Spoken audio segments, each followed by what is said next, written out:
Good afternoon, my Real News Midday TV family. Welcome back to the channel for another news update. And in the news this afternoon, man who was wanted for murder killed by police in Spanish Town.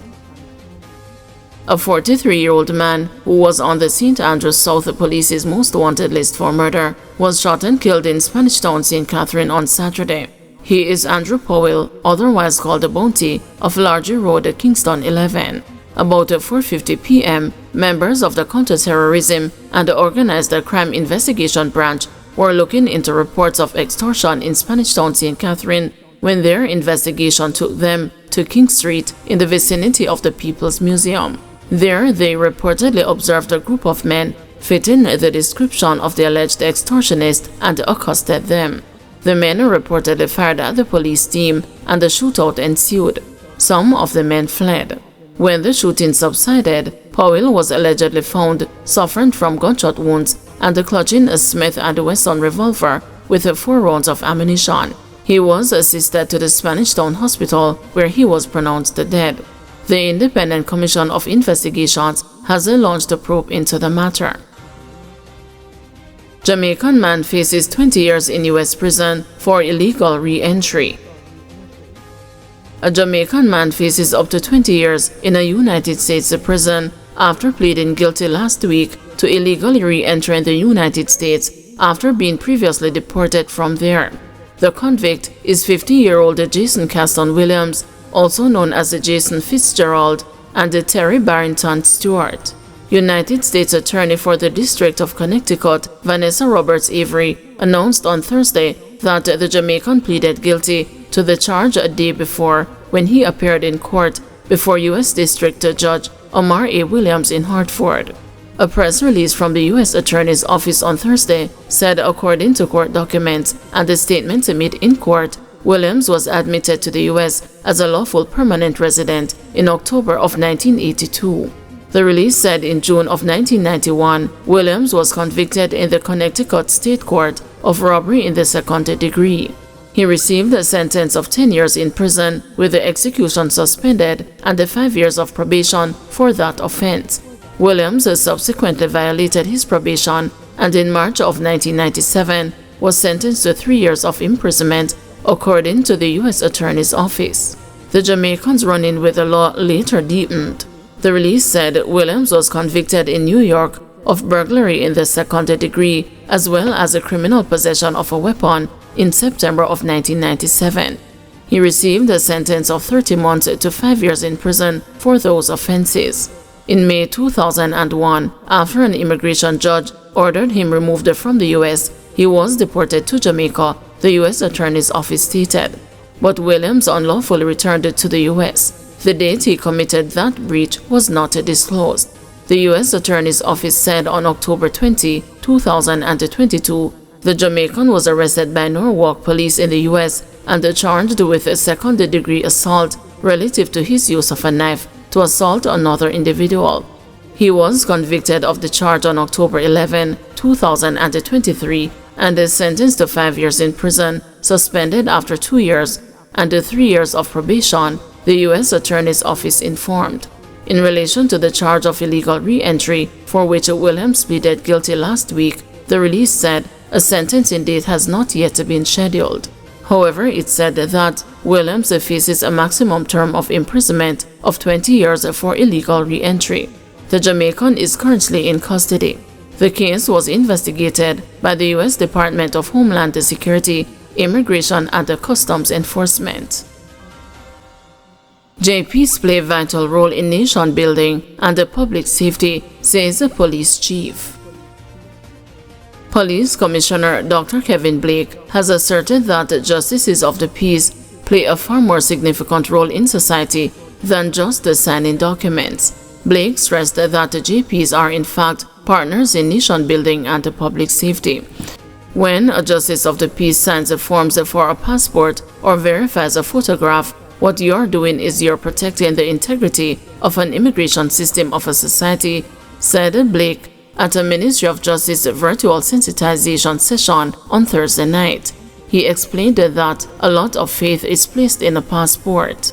And I use that example because it is so profound. that a document that is called a passport is basically an unwritten contract between your state and the various other countries, saying to them that the holder you see of this document that has a Jamaica on it is produced with a system that is beyond reproach, which is the highest level of integrity.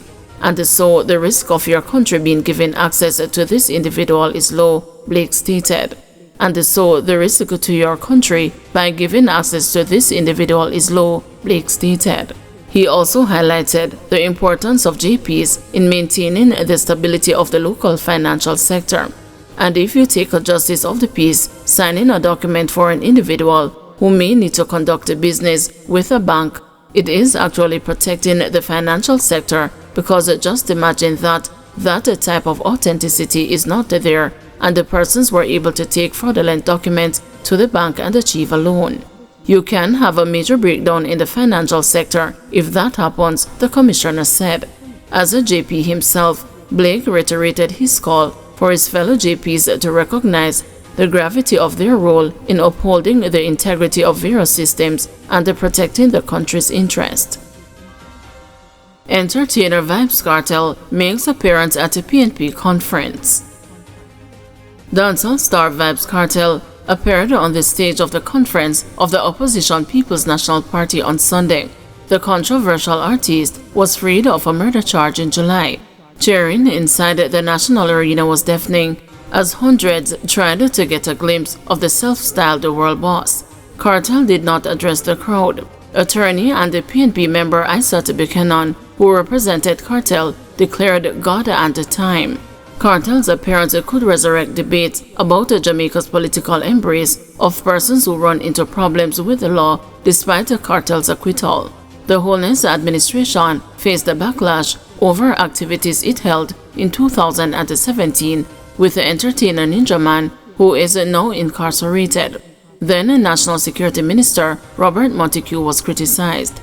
Ninja Man was engaged as a motivational speaker at a Ministry of National Security and the Jamaica Constabulary Force blast-off for members of the JCF.